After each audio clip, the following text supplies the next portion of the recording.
Queridos colegas, ótima noite. Estamos dando início a mais um dia de estudos da série psicológica de Joana de Ângeles. Gostaria de convidá-los para a prece de abertura.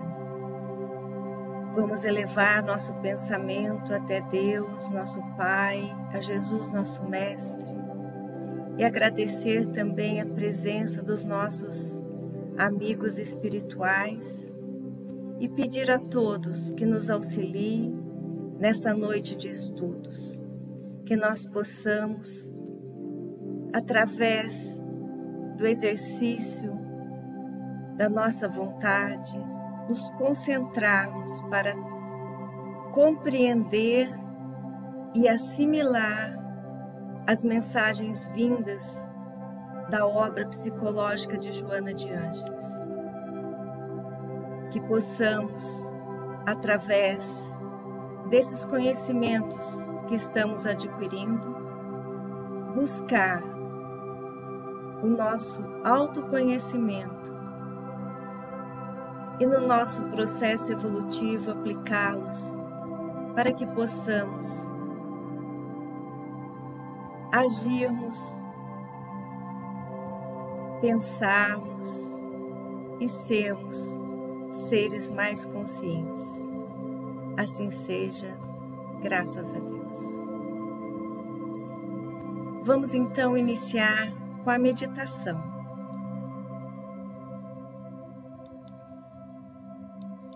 A proposta da meditação de hoje é eliminar algumas barreiras, eliminar barreiras psicológicas.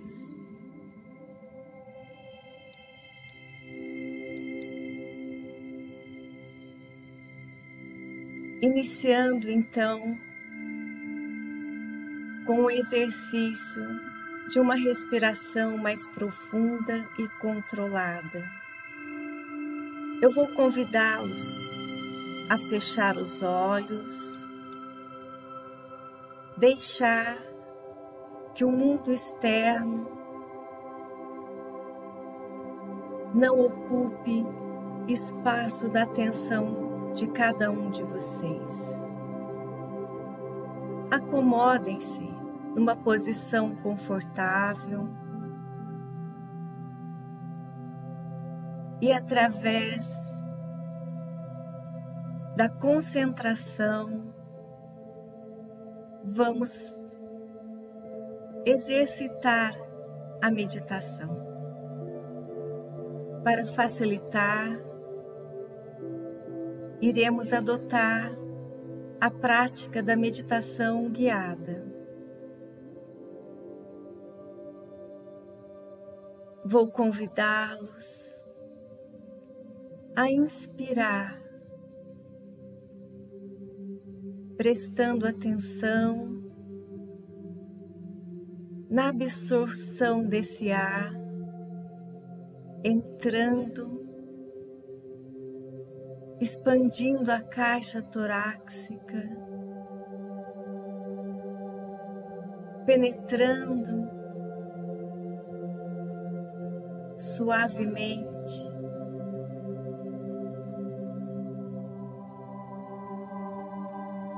enchendo os pulmões, segurando um pouco e depois expirando lentamente. Vamos lá, mais uma vez. Inspire, sinta o ar entrando pelas narinas, inflando os pulmões. Segure um pouco e depois suavemente eliminando esse ar. Relaxando toda a musculatura, deixando que as inquietações, os problemas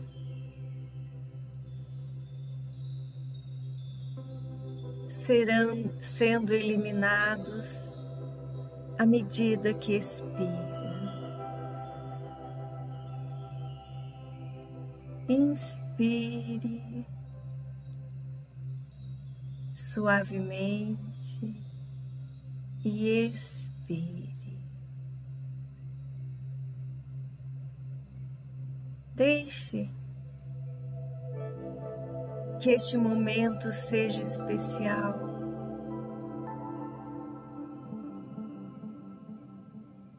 Preste atenção só no agora, sem fazer críticas ou qualquer outro tipo de julgamento. Perceba os seus sentimentos e as suas emoções neste instante. À medida que for inspirando e expirando, vai também relaxando os pensamentos, aliviando as tensões, relaxando, relaxando.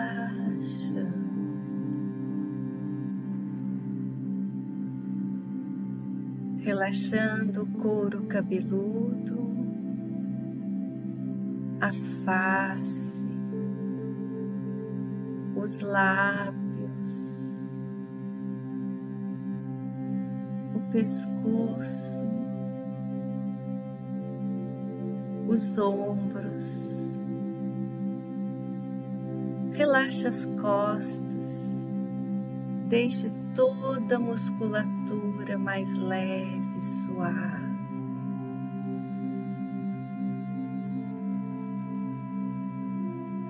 Relaxe os braços, as mãos,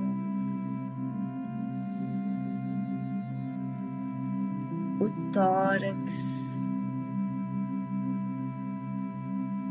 o abdômen, a pelve. Relaxe as pernas, os joelhos, a parte inferior das pernas. Inspire,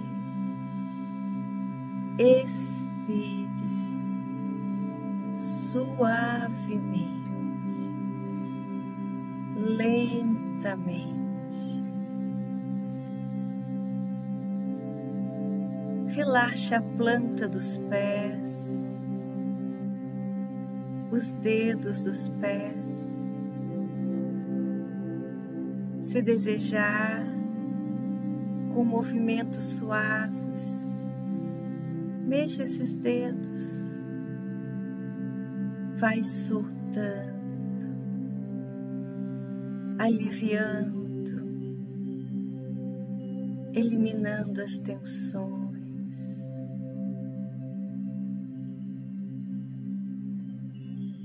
Concentre no seu íntimo.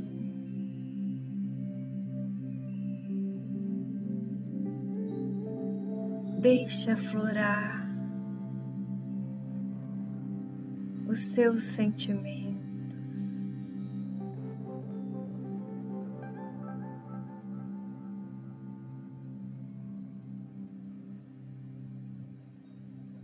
E emanados por esta sensação de leveza, de tranquilidade,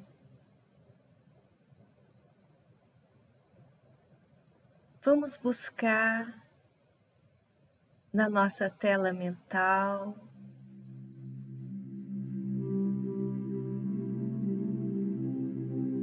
um local que nos traga paz, alegria, bem-estar.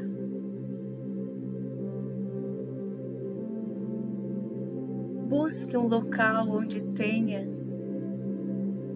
natureza.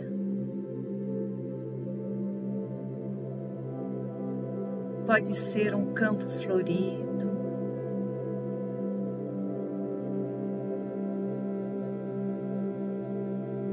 um jardim,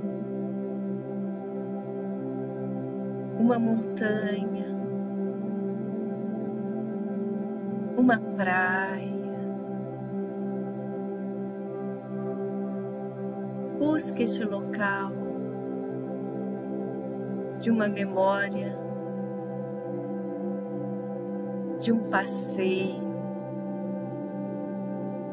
ou construam na sua imaginação.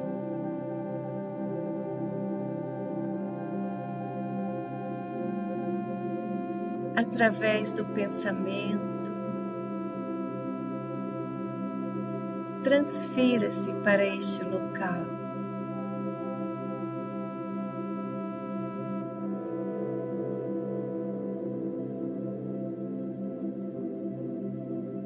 Sinta a natureza ao seu redor.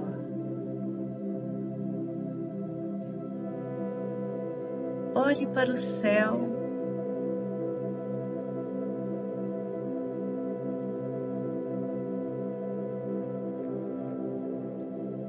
Sinta o vento a lhe tocar a pele.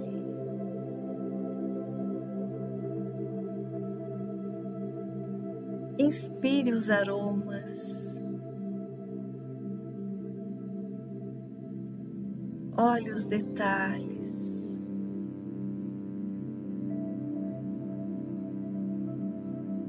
Caminhe. Se estiver calçado, retire-os. Vamos sentir o toque do sol. Há quanto tempo você não desfrutava de uma experiência tão agradável?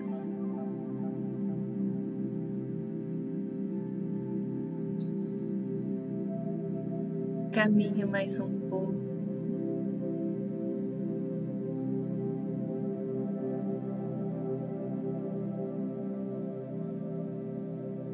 Observe.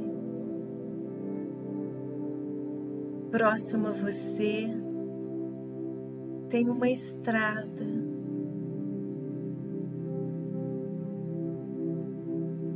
Olhe.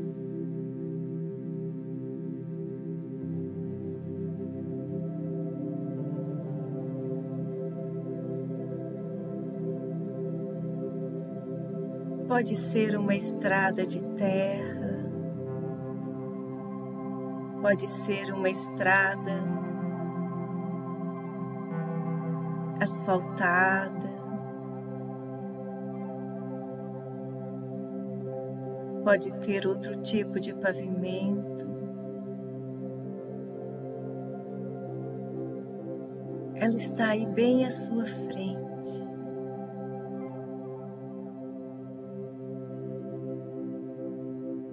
Comece a andar por essa estrada.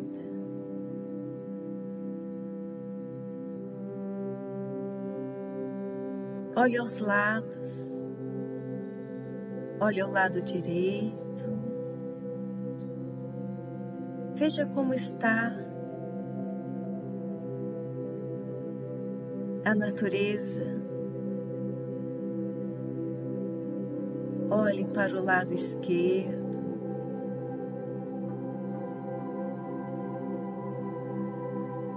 Ela pode ser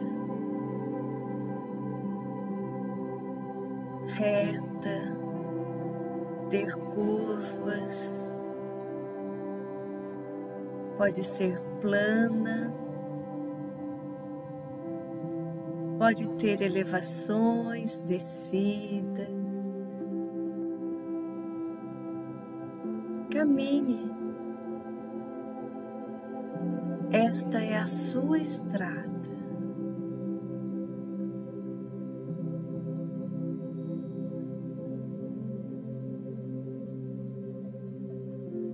Logo mais à frente, você vai visualizar um obstáculo.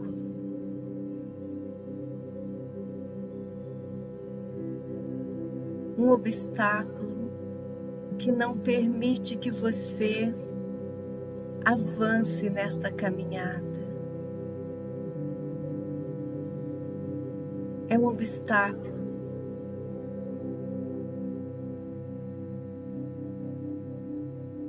que se assemelha a uma parede ou a um muro. Aproxime-se mais um pouco.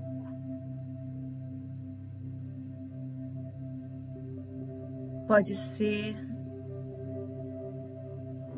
construído de pedra, de tijolo, pode ter uma altura mediana, pode ser muito alto.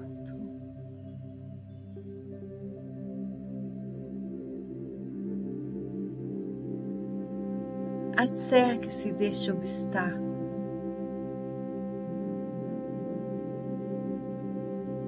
Ele está impedindo que você continue a sua caminhada.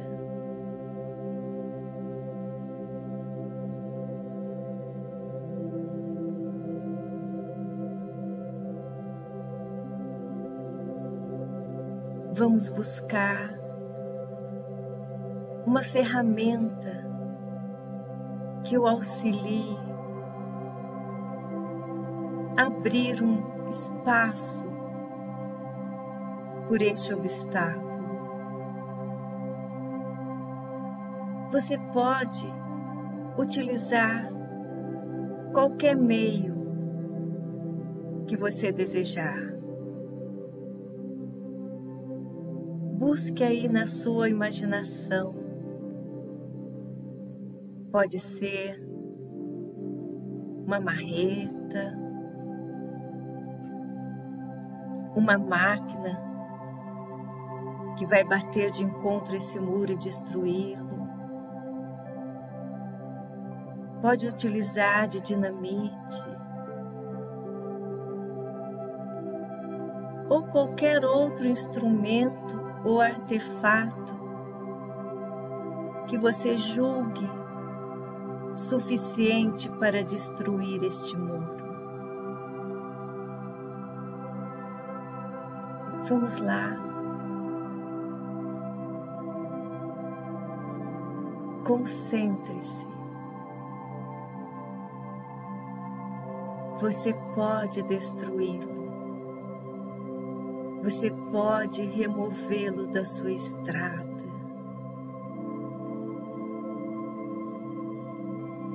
Concentre-se.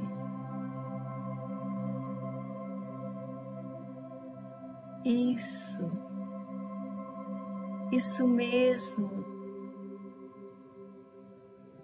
Você está conseguindo abrir uma passagem. Vamos lá. Tente mais um pouco.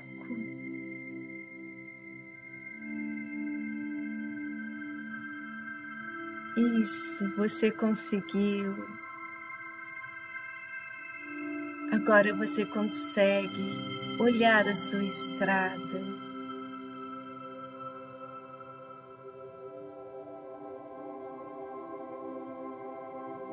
Inspire e expire suavemente.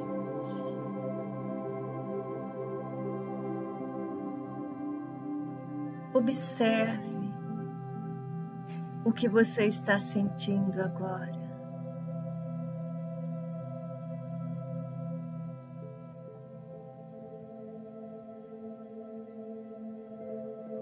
Busque nos seus sentimentos, nas suas emoções. O que esse obstáculo, este muro, representa em sua vida? Pode ser um medo,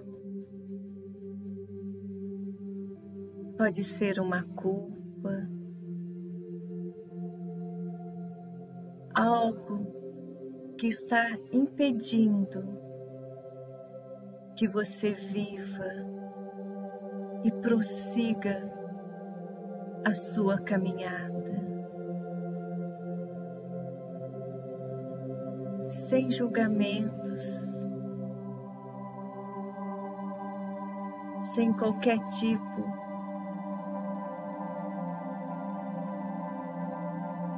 de pensamentos negativos. Apenas busque esta resposta.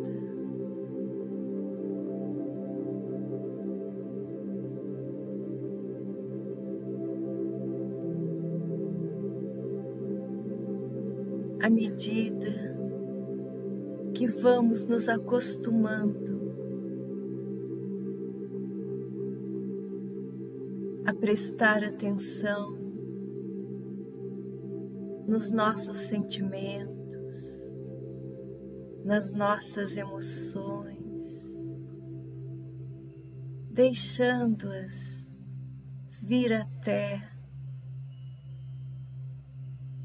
ao nosso campo consciente e analisamos aquilo que está nos trazendo algum desconforto,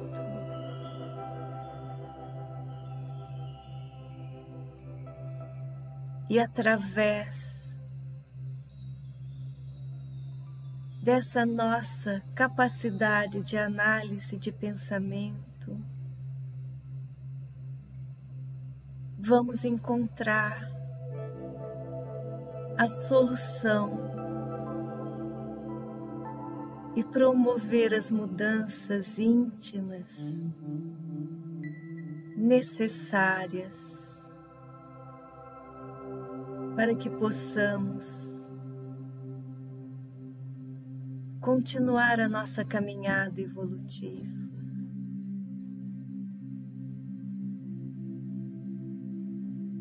Inspire e expire suavemente.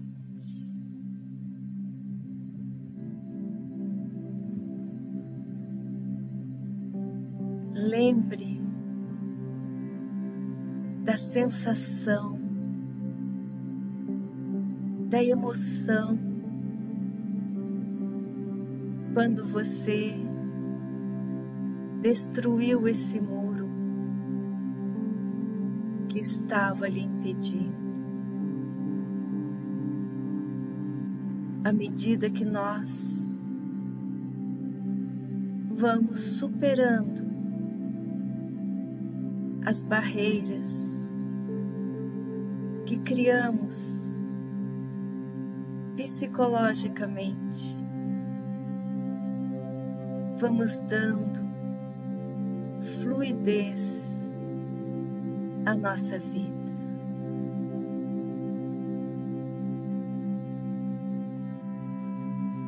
Se hoje você não conseguiu atravessar este muro, não tem problema. Você pode repetir este exercício e certamente, no seu tempo, você obterá este sucesso. Inspire e expire suavemente, suavemente.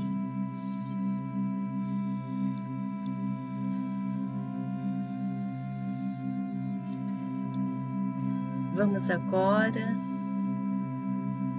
voltando ao nosso local de origem, movimentando as mãos, as pernas, abrindo os olhos. Espero que você esteja bem,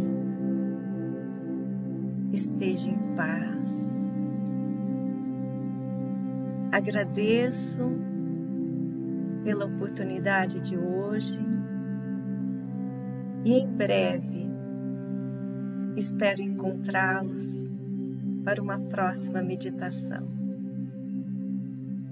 Um carinhoso abraço e um beijo a todos. Até o nosso próximo encontro.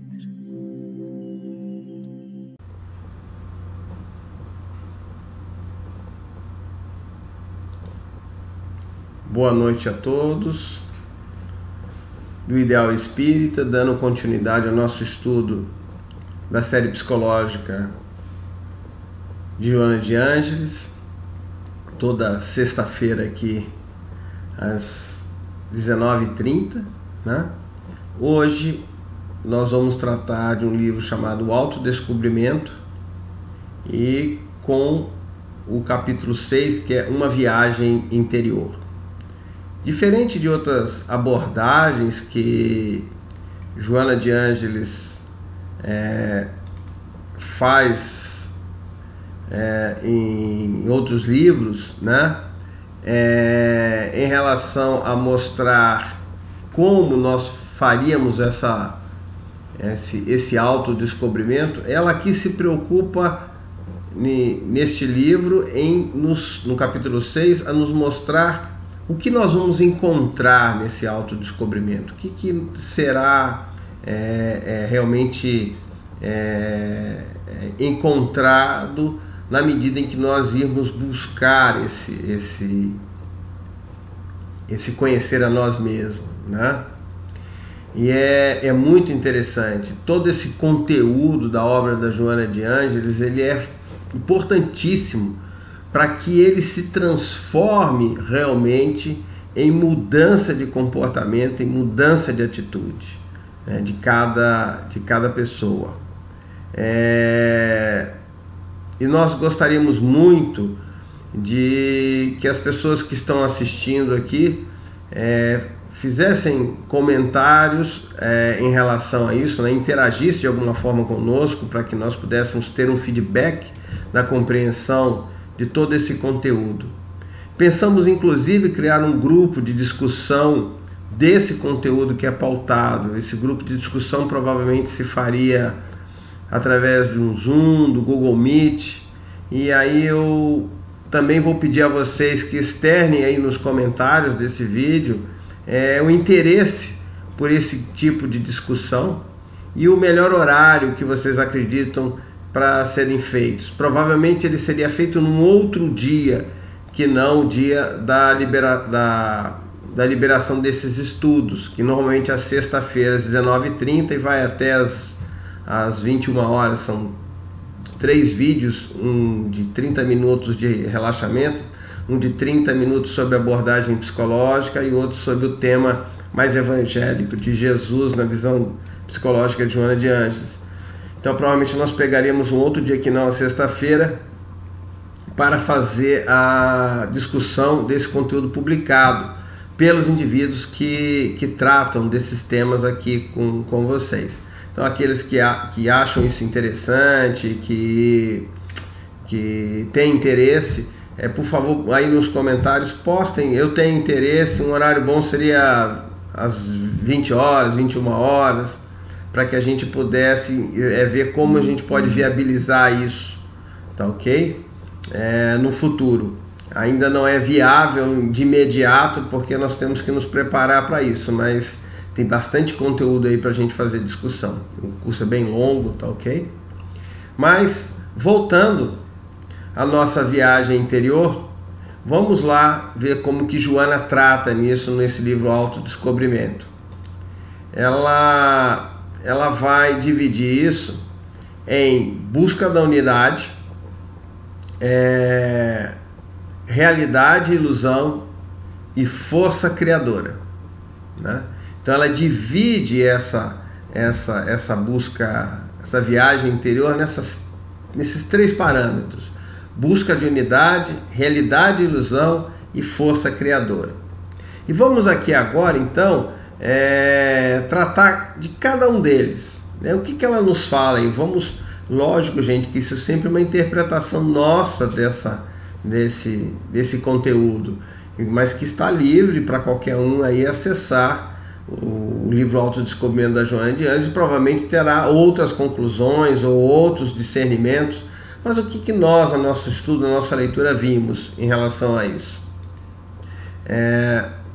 Ela nos diz assim, ó, que interessante. O ser espiritual, o homem, é um incessante despertar. Pela sua natureza energética, se vincula à angelitude.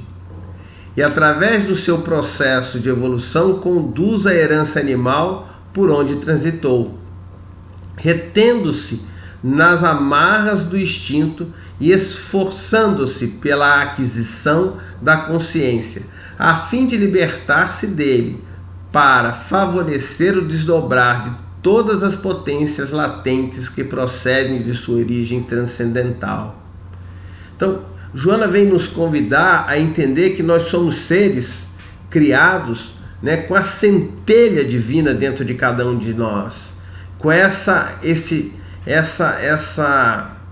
no nosso inconsciente, no inconsciente puro que tratava ali Jorge Andrés, onde nós temos implantado nessa consciência as verdadeiras leis divinas, seus valores, só que isso tudo embutado, tudo isso coberto por toda essa materialidade que o nosso processo evolutivo necessitou, desde princípio espiritual até espírito individual hoje, ao longo de as múltiplas experiências no corpo físico, né, em que nós fomos, de alguma forma, retirando toda essa materialidade e buscando esse ser espiritual, essa divindade que existe dentro de cada um de nós. Paulo já nos dizia que nós somos o sal da terra e a luz do mundo. Dentro de nós mesmos existe essa dicotomia, essa distância de ser o sal da terra, o elemento básico lá, e a luz que ilumina o mundo. Então ela vem falar dessa angelitude, nessa busca, nessa viagem interior, esse despertar de cada um de nós para essa angelitude. E ela vai continuar aqui dizendo assim: nascer de novo no corpo é desdobrar as possibilidades virgens em que se encontra para conseguir consciência de si, libertando-se das condensações grosseiras da ignorância. Então, ela vem nos colocar que a reencarnação é esse processo de purificação, da retirada dessa materialidade sobre o espírito, né? Essa centelha divina que vai de alguma forma ali se encontrando. É muito interessante, né, notar que, querendo ou não, a cada processo evolutivo, a cada processo reencarnatório, nós estamos fazendo um processo evolutivo, melhor dizendo. Continua ela então,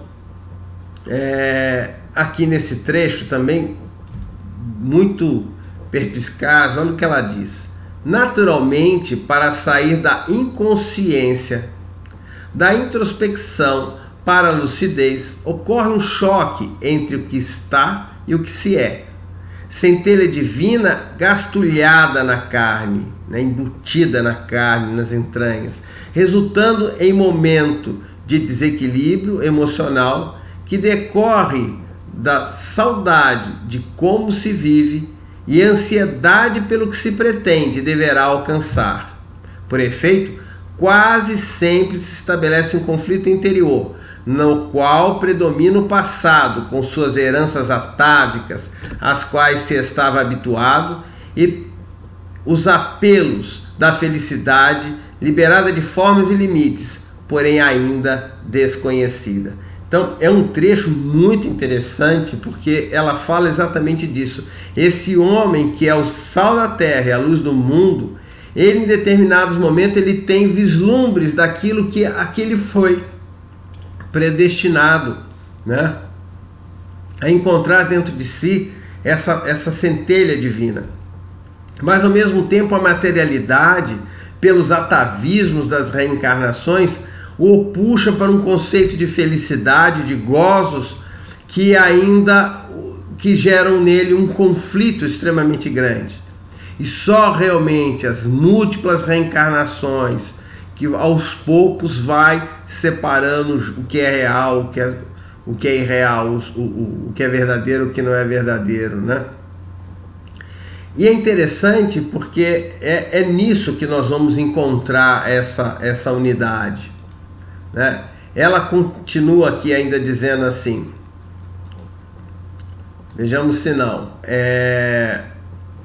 posteriormente irrompem os dilaceramentos orgânicos, as infecções bacteriológicas, em razão do enfraquecimento das defesas imunológicas por decorrência dos distúrbios emocionais, convidando a conscientização de si mesmo com a consequente recomposição dos campos psicomorfológicos responsáveis pela saúde, né? O que ela vem dizer aqui para a gente então? Ela vem colocar um conceito muito interessante. Todo esse conflito gerado entre aquilo que nós somos e aquilo que nós estamos e aquilo que nós pretendemos ser, acaba nos desarmonizando, e quando nos desarmoniza quanto espírito, desarmoniza também o nosso corpo físico, e desarmonizando esse corpo físico gera nele doenças, e essas doenças nos faz repensar a vida, nos faz refletir sobre a vida, refletir sobre os valores que buscamos e aquilo que desejamos. E isso nunca teve tão em evidência, né? Nós podemos dizer assim, como nesse momento agora de pandemia, onde as pessoas isoladas dentro de casa, elas começam não tem como sair para exibir roupas, então não tem por que comprar, né? Ou seja, estão reconceituando uma série de situações e coisas que vão fazer de alguma forma essa criatura rever, né, o porquê se sacrificar por tanta coisa material e que traz na verdade tão pouca felicidade real para cada um, né? E é interessante mostrar que a doença, fruto desse conflito que desarmoniza, é ela que vai trazer a harmonia, porque na medida que nós vamos nos harmonizando, que a doença nós vamos nos harmonizando, vamos nos reequilibrando também o corpo físico. E ela continua aqui, ó, de uma forma bastante interessante. Ultrapassada a fase da manifestação das enfermidades por mudanças da área evolutiva moral, surge a imperiosa necessidade de conscientemente comandar o corpo, a aparelhagem celular para manter o bem-estar psicofísico, que é também uma fatalidade evolutiva, a harmonia íntima que decorre do discernimento das finalidades da vida, né? É exatamente isso que nós comentávamos aqui, né? Ultrapassada essa fase da doença, nós vamos buscar recompor a nossa harmonia física em outros conceitos, com outros parâmetros de vida, mais harmônicos, com certeza. E aqui eu trouxe um slide para vocês que eu achei, né, muito interessante, que é o seguinte: a doença, portanto, ela nos fala aqui, ó, a doença pode, portanto, ter função psicológica, sem fator kármico, decorrente do doloroso processo inevitável da evolução. Ou seja, o que ela vem conceituar aqui é o seguinte: as doenças não são somente porque nós fizemos algo de errado numa relação de causa e efeito, de vidas passadas, o que ela comenta aqui, mas dessas próprias existências onde nós nos desarmonizamos e desarmonizamos, causamos patologias, e essas patologias de alguma forma nos reharmonizam. Então é a doença com uma função psicológica. E eu trouxe para vocês aqui uma coisa que eu vi em 1984, faz muito tempo. Naquela época, os japoneses conseguiram filmar o momento exato em que o espermatozoide fecundava um ovo e formava um óvulo e formava um ovo, um novo embrião. Daria origem ao novo embrião através do ovo. E quando ele fazia essa penetração, ele começava a girar, sobre o próprio eixo, da mesma forma que todos os planetas giram em torno do Sol, mostrando que existe essa unidade, essa unidade entre a célula mais simples, a célula menor dentro de nós, e esse cosmo todo esse universo, mostrando que nós não estamos sozinhos, mostrando que tudo que nós fazemos, que nós somos, tem uma repercussão para fora e para dentro de nós, e que tem que se harmonizar de alguma forma com o todo, com o Criador, com esse ser superior, ok? E aí ela busca um novo conceito, Lembra que a viagem tem 3 conceitos, A busca da unidade, e agora a realidade e a ilusão. E ela diz assim para a gente, as experiências da evolução propõem a fixação dos valores legítimos, aqueles que são de duração permanente, quanto os secundários, que são transitórios, servem apenas como recursos pedagógicos para o aprendizado. Então o que ela vai comentar aqui é que esses valores reais, eles são realmente o fruto do aprendizado das nossas reencarnações, mas que muitos valores ilegítimos, vamos assim dizer, valores secundários, eles são temporários. E eu usei 2 exemplos aqui, todo mundo reconhece aqui quem é: Jesus de Nazaré, seus conceitos permanentes que perduram até hoje, o amar ao próximo como a ti mesmo, o perdão, o auto-perdão, não é verdade? E quem é que está do lado? O símbolo do poder, o símbolo de toda a inveja que existia na época de Jesus, Tibério César. Mas ninguém lembra da imagem de Tibério César. Por quê? Porque ele foi um valor ilegítimo, ele foi um valor temporário, ele foi um valor apenas transitório, mas que infelizmente muitos ainda vivem em busca desses valores transitórios. Então, nessa viagem interior que nós fazemos para dentro de nós, nós temos essa busca da unidade, temos nessa necessidade de diferenciar realidade e ilusão. Continuando, e ela nos diz aqui, nesse texto, o grande desafio no processo da seleção constitui a identificação de quais comportamentos éticos e morais são os recomendáveis. O grande desafio no processo de seleção dos valores, a cada reencarnação, constitui a identificação de quais comportamentos éticos e morais são os recomendáveis.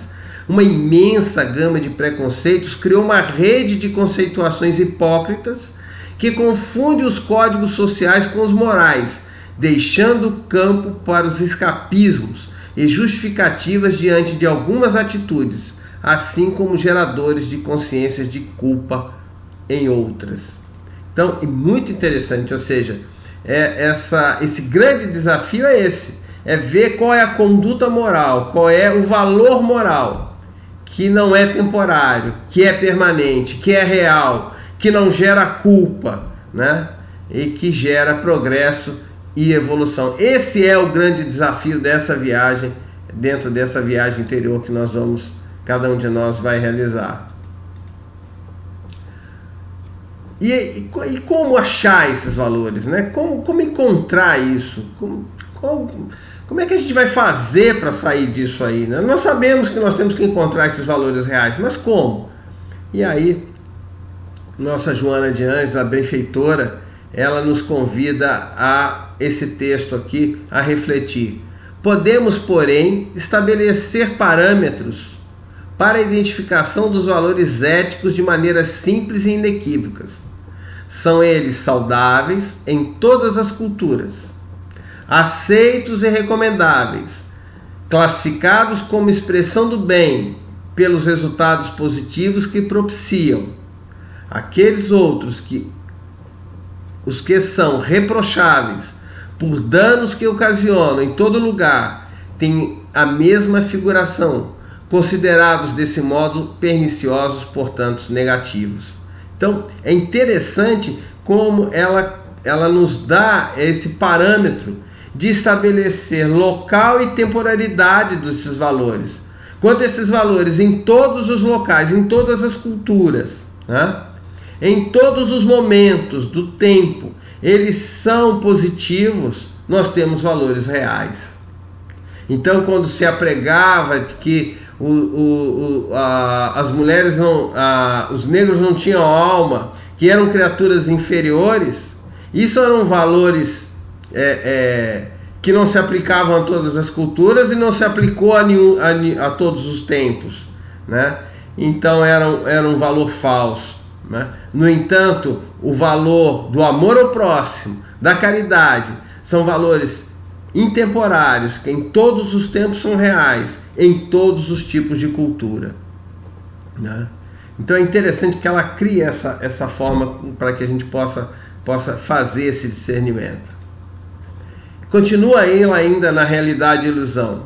A criatura humana, né, é um complexo de expressões que se alternam conforme as circunstâncias que se exteriorizam de acordo com os acontecimentos que penetram nas aparências, desvelando a realidade de cada indivíduo. E aí o que ela vem nos dizer aqui? Que nós também somos assim, que diante de determinadas situações, nós realmente nos reconhecemos. Reconhecemos esses preconceitos que nós temos, né? Reconhecemos as nossas inferioridades. Então, nós também somos esse complexo de expressões, por isso das reencarnações, por isso da necessidade de se conhecer realmente como realmente somos.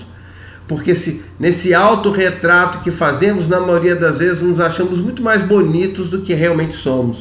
Mas diante de determinadas expressões da vida, determinadas dificuldades, nós realmente nos vemos como realmente somos, né? Pendantes, orgulhosos, vaidosos e por aí vai. A vida psicológica, na busca da realidade, tem como suporte a conduta moral, sem conflito, consciente da responsabilidade. Desculpe, esse texto é muito interessante e fecha aqui essa questão da realidade e ilusão. Precisamos mudar de comportamento para que esses comportamentos não gerem conflitos e, não tendo conflitos, nós possamos ter real ciência da nossa responsabilidade, retirando de nós todo o sentimento de culpa. Somos responsáveis, sim. Culpados não, porque a nossa ignorância é que fazia na maioria das vezes esse processo. Então, cabe ao ser humano, diz ela, fadado à realidade, superar os obstáculos e superar-se, descobrindo as finalidades existenciais e raciocinando em termos de vida plena, constante, de sabor eterno.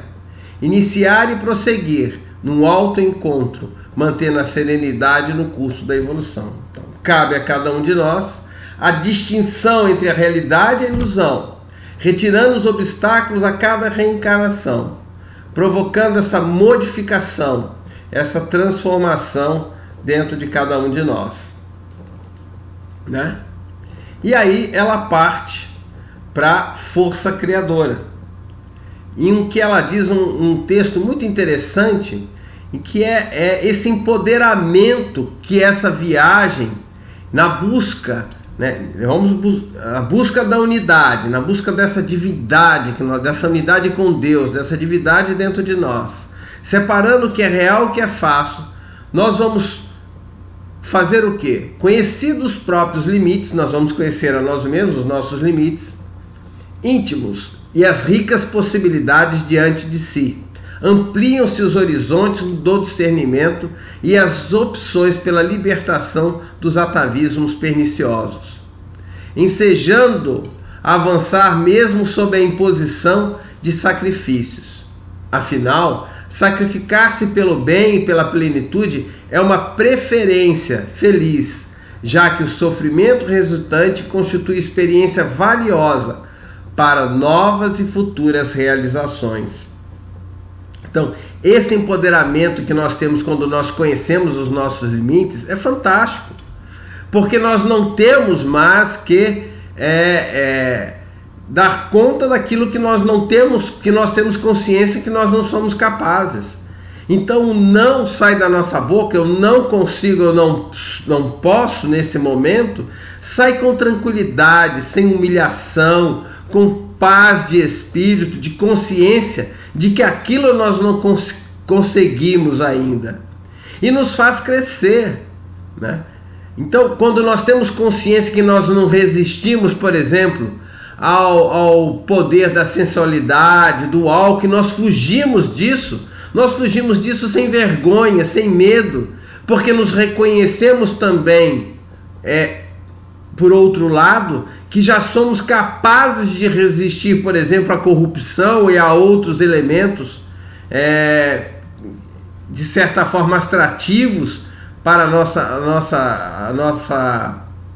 nosso desequilíbrio, a nossa desarmonia. Mas naquele que nós não encontramos força, que nós não encontramos ainda suficientemente preparados para superar, esse autoconhecimento de si mesmo, né? Conhecer esses próprios limites nos dá uma força imensa, grandiosa, né? Continua ela então: duas circunstâncias propelem a criatura ao avanço iluminativo: a insatisfação sistemática, que passa a considerar outras formas de bem-estar, amizade, serviço fraternal,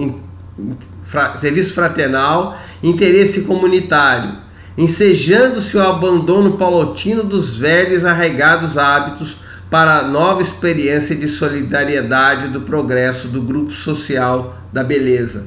Ou seja, na medida que nós vamos separando o joio do trigo, que nós vamos sabendo o que é falso, o que é real, né?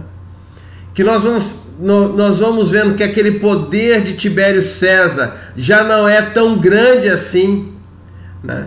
Que não é tão permanente assim, mas que aquela mensagem do Cristo, que sendo o último seríamos o primeiro, persiste por todo o tempo e por todas as culturas, que realmente é aquilo que nos fortalece, que é amar o próximo e não dominar o próximo.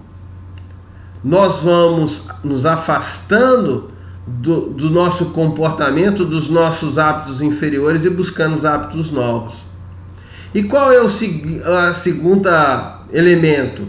O segundo instrumento propiciador do avanço é a reencarnação, nos quais os impulsos de crescimento espiritual vão favorecer. Então, essa grande oportunidade que é a reencarnação, de nos modificarmos e transformarmos, é esse segundo elemento, esse segundo instrumento de transformação.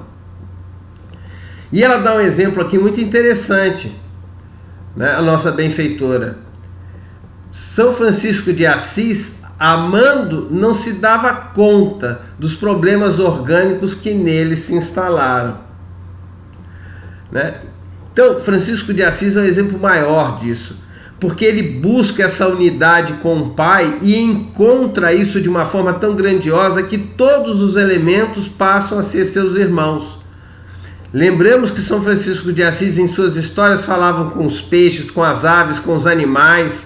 O respeito por tudo e por todos era imenso. Ele sentia-se com essa unidade em Deus, em que as criaturas todas estão unidas num mesmo propósito da divindade. Mas ao mesmo tempo ele também via suas fragilidades Enquanto lá na sua história ele não consegue se encontrar com o Papa, ele ora a Deus, ora a Jesus, pedindo força, pedindo harmonia, pedindo uma chance, pedindo uma oportunidade. Ou seja, ele sabia dos seus limites, aquilo que podia. E o que conta a história, o que conta Miramês, né? Na história de São Francisco, que os espíritos superiores retiram o Papa e a eles fazem um encontro espiritual, e o Papa no outro dia não só concede, como pede para chamar Francisco ao seu encontro. Então, além deles, milhões de pessoas anônimas que alcançaram a maturidade psicológica, a consciência desperta, entregam-se à nobre afã, sem interesse de retribuição e de aplauso, profundamente pacificados pela força criadora máxima que é o amor, né? Nós usamos aqui o exemplo de Francisco de Assis, mas poderíamos usar o exemplo de Irmã Dulce, que ficava deitada naquela cadeira que teve a cadeira ficou marcada pela coluna vertebral da irmã, que sentia dores, mas que vivia para o próximo, vivia essa unidade, vivia essa força de quem encontrou dentro de si mesmo essa unidade com o Pai, com o Mestre, né? Nossa irmã Dulce da Bahia. E essa força criadora, nos diz a benfeitora, o amor é o poder criador mais vigoroso de que se tem notícia no mundo. Seu vigor é responsável pelas obras grandiosas da humanidade, né? Então todos esses espíritos que vão deixar sua marca na Terra vão ter essa força grandiosa encontrada nessa busca dentro de si mesmo, dessa divindade, dessa unidade com o Pai, tá? Então, só tenho a agradecer a todos a atenção, meu muito obrigado por esses instantes em que passamos aqui juntos. Espero que esse conteúdo tenha realmente, de alguma forma, podido contribuir para que cada um enseje essa busca dentro de si mesmo, de se conhecer, de conhecer os seus limites, para vencer esse grande obstáculo, esse grande inimigo que nós temos, que é nós mesmos, os nossos atavismos das nossas reencarnações passadas. Mas ao fazermos essa viagem interior, a busca dessa unidade, nós não temos que negar aquilo que somos, nós temos que abraçar essa sombra que tem dentro de cada um de nós, reconhecer a sua infantilidade, a sua imaturidade, para dizer assim, vamos crescer juntos. E crescendo juntos nós vamos fazer novas escolhas e novas opções e fazer um novo momento dentro das nossas vidas.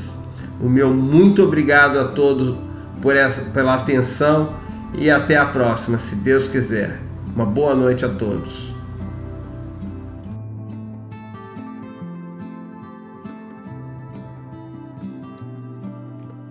Olá, queridos amigos e amigas do nosso grupo de estudo Joana de Ângeles. Hoje estamos reunidos, graças a Deus, para mais um capítulo do livro Jesus e Atualidade. Hoje nós estudaremos juntos o capítulo 16, que trata de Jesus e repouso. É um capítulo que eu gostei muito de estudar, eu acho que vocês também vão gostar, porque ele é realmente muito atual e muito interessante. Vocês vão ver como que Joana trata a questão do repouso para o nosso dia a dia. Será que a gente descansa muito? Será que a gente descansa pouco? Ou melhor, será que nós descansamos com qualidade? É isso que nós vamos discutir hoje, nesse capítulo. A Joana começa o capítulo dizendo para nós que nós temos no nosso cotidiano vários e vários convites para o descanso, né? Então, o homem tem essa necessidade do repouso, do relaxamento mental, do descanso mesmo, né? Das atividades do dia. Mas a nossa atualidade, ela traz para nós uma enxurrada de opções, né? Então, nós temos, por exemplo, a Netflix ou outras plataformas que trazem infinitos filmes, séries, documentários, vários e vários tipos de programas que a gente pode assistir pela televisão, ou pelo celular, pelo tablet. Nós temos aí as redes sociais, né? O Facebook, YouTube e outras redes, o próprio Instagram, né? Que toma também bastante do nosso tempo. A gente que está na atualidade, que às vezes gosta de ver o que está acontecendo aí com os amigos. A gente perde um tempo, às vezes, nas redes sociais. Tem gente que gosta de descansar dormindo, né? Eu conheço pessoas que final de semana é para dormir. O pessoal aproveita mesmo para tirar o resto do atraso do sono. O sábado a pessoa descansa, dorme, domingo, né? E aí durante a semana dorme um pouco menos. Mas no sábado e domingo a pessoa tira para dormir. E tem gente que gosta de viajar, né? Tem gente que tem rodinha no pé. Então, todo o dinheiro que sobra, a pessoa se programa, vai passear, vai conhecer algum lugar diferente, conhecer um hotel, uma pousada, comer uma coisa diferente, né? Tem os joguinhos, infinitos joguinhos, gente, para todas as idades. Não é só para as crianças, não é verdade? E tem gente também que descansa sem fazer nada. Então, a pessoa fica realmente de pernas para o ar. E aí a Joana vai discutir com a gente essa questão do repouso, né?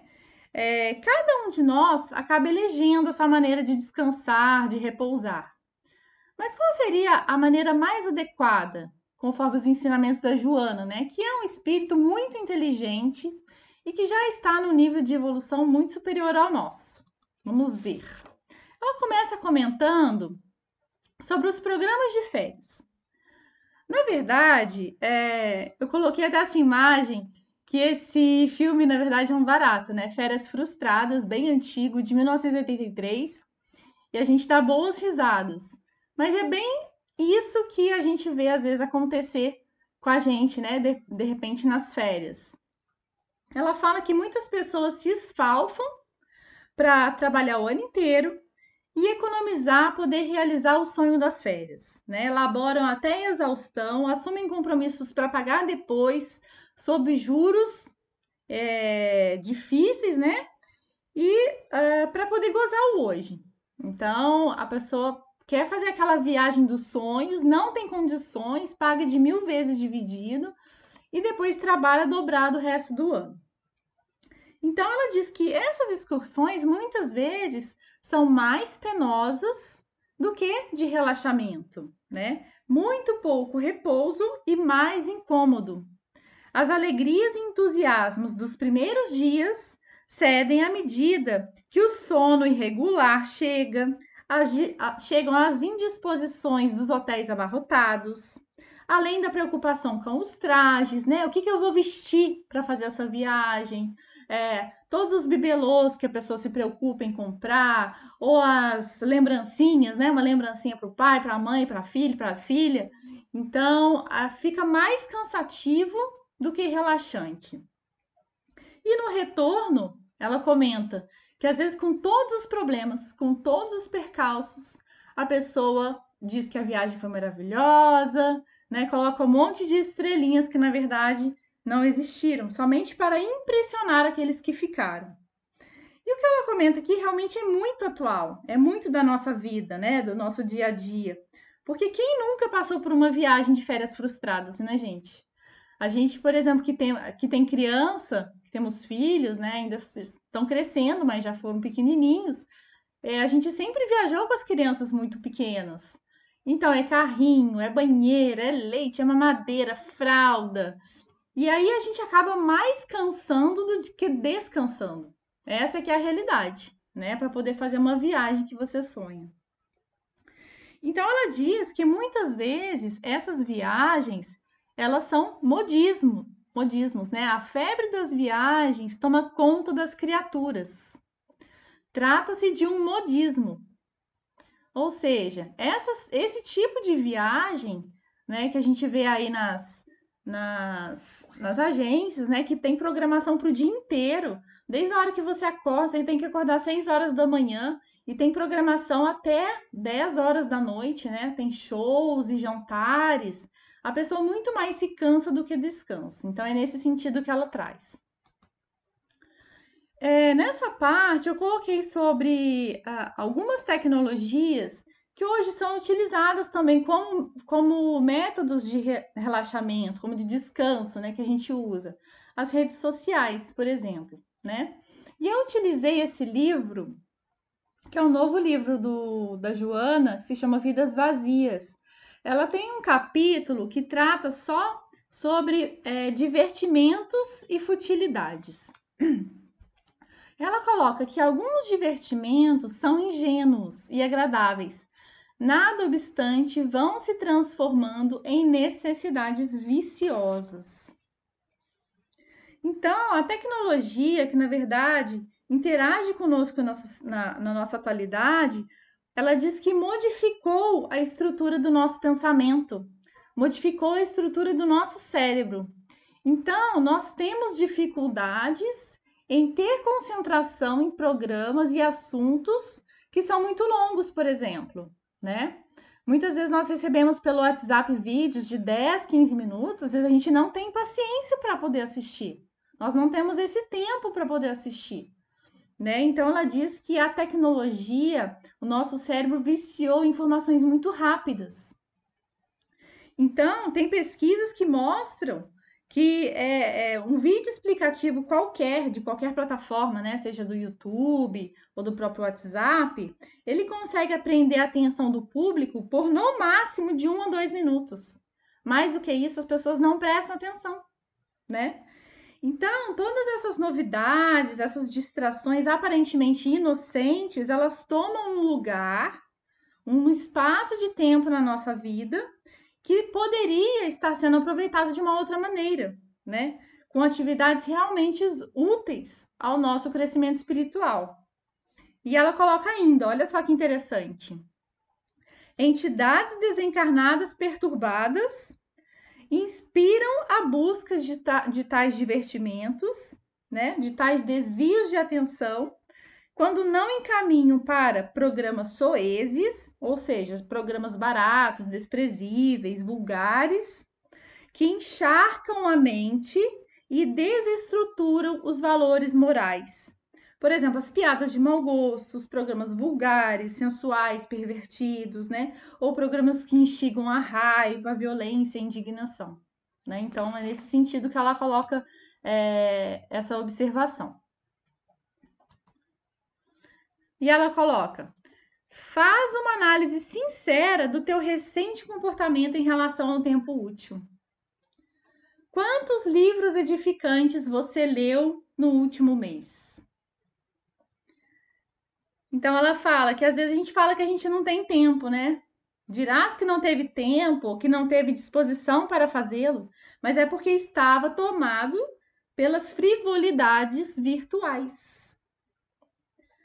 No segundo ponto, de tudo que planejou fazer, realizou conforme o planejado? Talvez o cansaço não te haja permitido, mas não será o resultado do nada fazer, das horas mal aplicadas?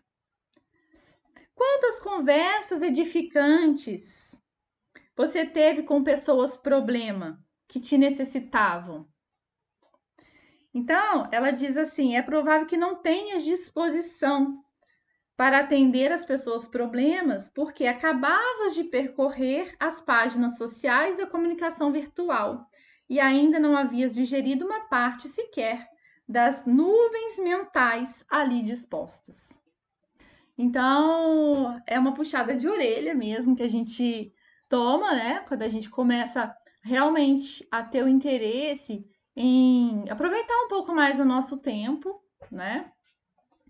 Que a gente percebe que muito tempo a gente desperdiça, né? Infelizmente, a gente desperdiça, a gente despreza aqueles 10 minutos, 15 minutos ali que a gente podia estar fazendo uma leitura edificante, ou conversando com um amigo, né? Cultivando aquela florzinha, né? Aquela plantinha que está ali meio abandonada.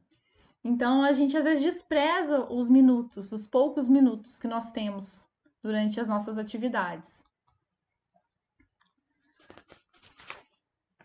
E ela coloca assim, ó: Toda mudança de atividade faculta renovação de energias, dá novas motivações. Ou seja, nós realmente precisamos do tempo de relaxamento, nós precisamos do repouso, né? Tanto é que o Livro dos Espíritos, na questão 682, diz pra gente que existe a lei do trabalho, mas o repouso também é uma lei. A gente necessita do repouso. E o Allan Kardec pergunta para os espíritos, olha só, sendo uma necessidade para todo aquele que trabalha, o repouso não é também uma lei da natureza? E os espíritos respondem, sem dúvida, o repouso serve para a reparação das forças do corpo e também é necessário para dar um pouco mais de liberdade à inteligência, a fim de que se eleve acima da matéria. E que nós devemos trabalhar até o limite das nossas forças. Chegado a esse limite, limite das nossas forças, nós fazemos jus ao nosso repouso, né? Então, como que nós podemos eleger esse repouso de maneira sábia? Esse repouso que realmente nos ajude a descansar a mente e que refaça as nossas energias mentais, as nossas energias físicas e espirituais. A Joana traz para nós um conceito de repouso. Então, esse conceito é sob a perspectiva superior, de um espírito superior. O que é repouso para um espírito superior? Tranquilidade interior, recuperação de forças, conquista de otimismo e estar de bem com a vida. Olha só que interessante. E o que não é repouso? Paralisação, que é o sapinho lá de pernas para o ar, né? Ociosidade, ou seja, a gente não está fazendo nada útil. E a corrida da busca de coisa nenhuma, né? Então, muitas pessoas elegem como repouso, por exemplo, sair para fazer compras, comprar roupas, sapatos, né? Então, é a corrida da busca de coisa nenhuma. Que elas correm, descansam e não descansam. Na verdade, eu entendi assim, né? Então, ela coloca para nós algumas alternativas de repouso que realmente vão descansar a nossa mente e vão nos fazer bem, né? Como espíritos. A leitura agradável, né? Leitura de livros espíritas ou não espíritas, mas que tragam para nós bons sentimentos, que tragam para nós cultura, né? Ensinamentos que são relevantes, reflexões importantes para a nossa vida, né? Livros que ajudem a gente a superar as nossas dificuldades. Ela traz também a questão dos esportes, né? Que liberam endorfina, cansam o corpo físico, faz o sangue circular, oxigena o nosso cérebro. Convivência com pessoas experientes, né? Então, são pessoas que muitas vezes realizam o bem na nossa comunidade, né? Que têm experiências relevantes, experiências de vida. Pessoas sábias, alegres, pessoas de cabeça boa, pessoas joviais, né? Então, são aquelas pessoas que a gente fala, nossa, eu acho que eu podia passar o resto da vida conversando com essa pessoa, que ia me fazer bem, né? Então, são pessoas que têm boas energias, que trazem coisas boas para nós. Ela coloca ainda viajar, mas viajar com calma, né? Então, esse viajar com calma é viajar dentro das suas possibilidades materiais e estar na natureza, conhecer lugares bonitos, novas culturas, conversar com pessoas interessantes, né? Culturas diferentes. Então, esse viajar é com calma. A meditação, que ela indica sempre como um mergulho para dentro de nós mesmos, né? O autoencontro, o encontro com o que a gente é verdadeiramente, com o ser, né? Não com o parecer ou com o ter, mas com o ser verdadeiramente. Traz também a oração, né? A oração, na verdade, foi o grande repouso sempre de Jesus. No Evangelho, a gente sempre tem várias e várias passagens que Jesus, após o dia de trabalho, das curas, ele sobe ao monte e vai orar ao Pai, né? Então, é por isso que ele nos ensinou. Entra no teu quarto íntimo, fecha a porta do exterior e ora ao Pai, que te ouve em silêncio. Então, é essa oração que nós devemos buscar, E por último, coloca confraternização com os sofredores. Olha que interessante. Mas vocês vão me perguntar, mas não seria um trabalho? Mas já é um trabalho diferente do nosso trabalho profissional.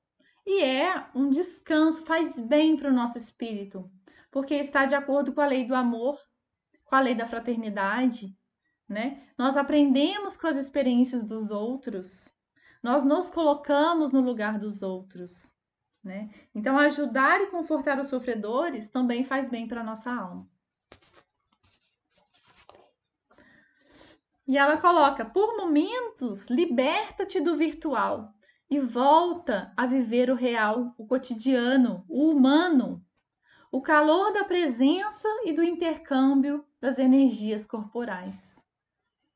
Quanto a gente tem deixado, né, esse contato corporal hoje em dia, né? Então a Joana faz esse convite da gente trocar o virtual pela presença física, pela presença real, né? O Brasil, inclusive, eu estava pesquisando até na internet, ficou em segundo lugar em um ranking mundial, onde as pessoas passam mais tempo em sites e redes sociais. Em média, o brasileiro passa 4 horas por dia nas redes sociais e na internet. Então, é um tempo que a gente pode reflexionar e aproveitar para estar mais perto dos nossos filhos, dos nossos netos, dos nossos irmãos, dos nossos amigos, das pessoas que de nós necessitam, né? Então, ela tem até uma advertência. Tem cuidado com as fugas psicológicas para diversão. Tem cuidado com as fugas psicológicas para as diversões, sob pretextos que são apenas desculpas de justificação. Então, muitas vezes, as redes sociais e a internet como fonte de divertimento, de relaxamento, passa a ser fuga psicológica. Aplica de maneira sábia os teus conhecimentos e possibilidades, enriquecendo-te de vida e equilíbrio emocional. Detém o passo no jogo da infantilidade ou da curiosidade em torno da vida alheia. Tens compromissos muito graves a atender. Então, nós temos compromissos graves a atender, compromissos com as nossas imperfeições, que nós precisamos vencer, e compromissos com a nossa família e com a nossa sociedade, que nós precisamos atender.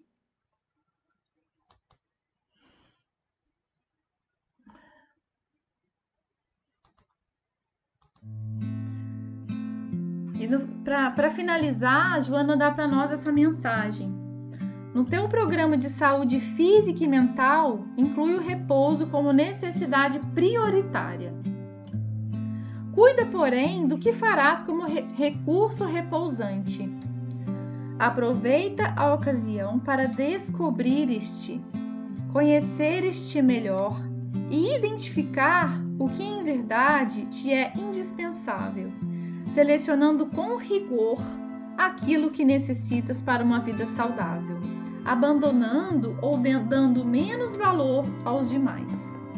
Repouso, sim, mas com ação edificante. Então, meus amigos, fica aí o convite. Que tal nós nos reprogramarmos para aproveitarmos melhor as nossas horas de repouso? Vamos nos utilizar do tesouro das horas de maneira mais sábia. Eu agradeço a atenção de todos, desejo para vocês um ótimo final de semana, um grande beijo, fiquem com Deus.